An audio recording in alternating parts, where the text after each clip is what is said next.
Hello everybody and welcome to our video today. We're going to be making a very simple door pull or drawer pull, but this is one of those projects that I enjoy doing simply because it seems super simple, but it's actually incredibly labor intensive.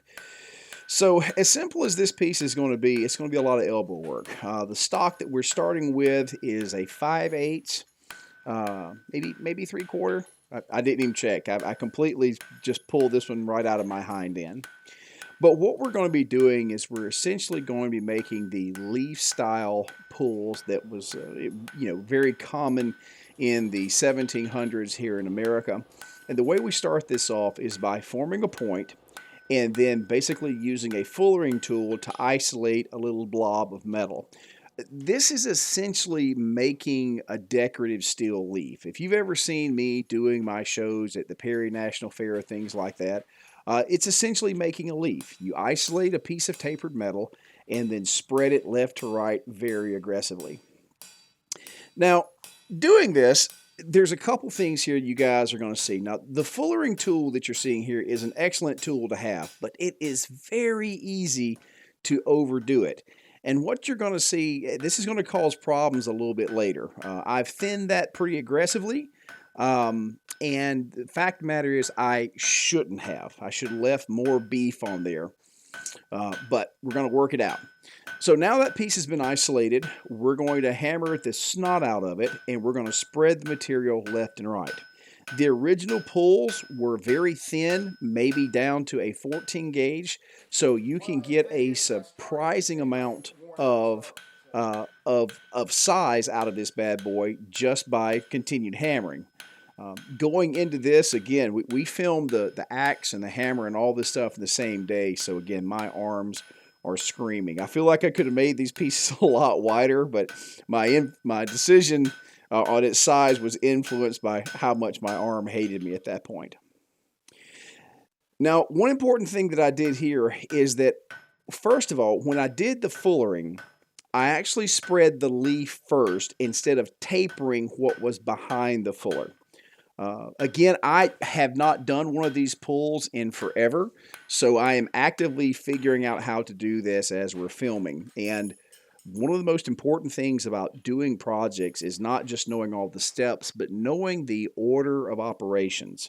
It makes a big difference. So here you're going to see that it works, that it can be done, but it's not ideal.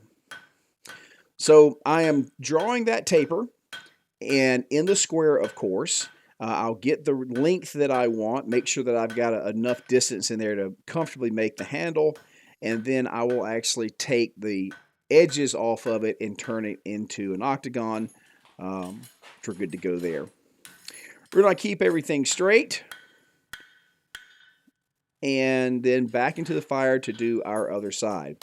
But again, I cannot stress to you, this is a lot of material. I always chuckle when people break off and say, hey, I'm going to do a railroad spike knife in like 10 minutes, and their arm like locks up like a stroke victim about 10 minutes in because it's so much hammering. A lot of different work, or a lot of different amount of effort going from 1/4 inch to 1/2 inch and from 1/2 inch to 3/4. It's a lot. It's a lot. So second verse, same as first, but we're going to do this differently. I'll end up pulling down the taper. Then when I fuller this, it's going to be a relatively light fuller. I'm going to leave it a little chunky. But we should have it straightened up now. And let's straighten it. Always important to keep your work straight. Looks good. Come on, big boy, hurry up. We got stuff to do.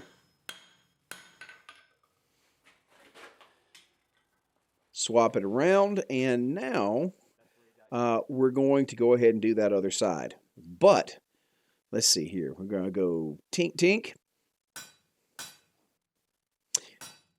And again, I'm leaving a lot more beef on this side because I've noticed an issue with the other side. Now, I'm hoping it's going to hold out. And say, what was that noise? That was the other side falling off because when I over fullered it and then I started working the leaf, I caused some severe shifting, some dog legs and cold shuts and everything else. I saw it earlier, but I was like, come on, baby, hold out. And it simply didn't. So what's going to happen here is I'm going to go ahead and finish this side because I'm going to tell you something. There is no way, there is no way I'm going to restart this project. It's close to supper time, and yeah. But now that the leaf has been spread, now I actually go back and I'll actually start pulling that taper down a little more aggressively. And it makes all the difference in the world.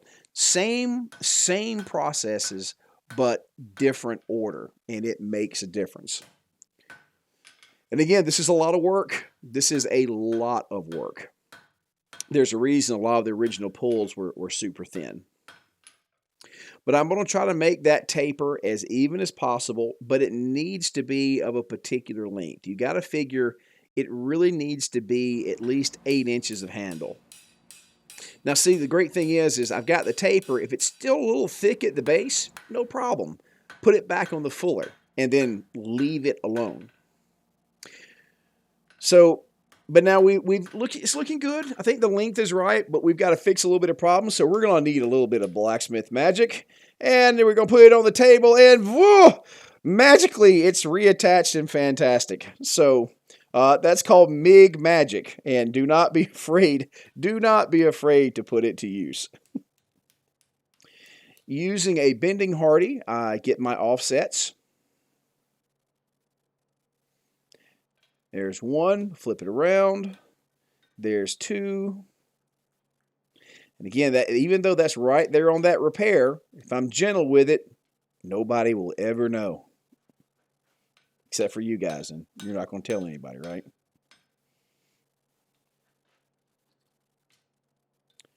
I'm going to put a little bit of bend in the handle so it's just not so straight. Just put it right there over the table. And this piece is exceptionally rough. I mean, this could be refined very much. Now, hey, pay attention here. You want to make sure that everything fits flush to the door. This is how you do it. If you have a metal table, it goes a lot easier. You can use clamps and things of that nature and make sure everything is perfectly flat and in line. But couple tippy taps, and it's going to be good. And I think we're ready to cool it down and drill a couple of holes. Everything's been center marked. And of course, I'm rolling the dice here because that thing's going to shoot right up that drill bit. This is what happens when you don't lock your work down. It's all right, I made it. I got away with it. If I break it, I got extra. One more hole. Now, one thing that you don't need to ever skimp out on is center punching your pieces. If you don't center punch where you're going to drill, you're going to have a bad day. Back to the handy dandy wire wheel. Or the flying needle of death making machine. There is very much a talent to using these things effectively, because it will take it away from you, and then it will beat you with it, and you're going to have a bad day.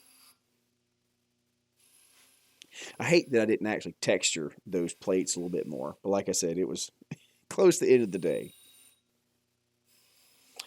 So we'll clean her up, throw a little bit of linseed on her, just to give her some rust protection, and this is actually going in our cabin. Well, guys, again, I just want to tell you how much I appreciate you watching these new videos. I've enjoyed these things very, very much. I love these voiceovers. I hope you've enjoyed them as much as I have. I'll see you again right here on Purgatory Ironworks.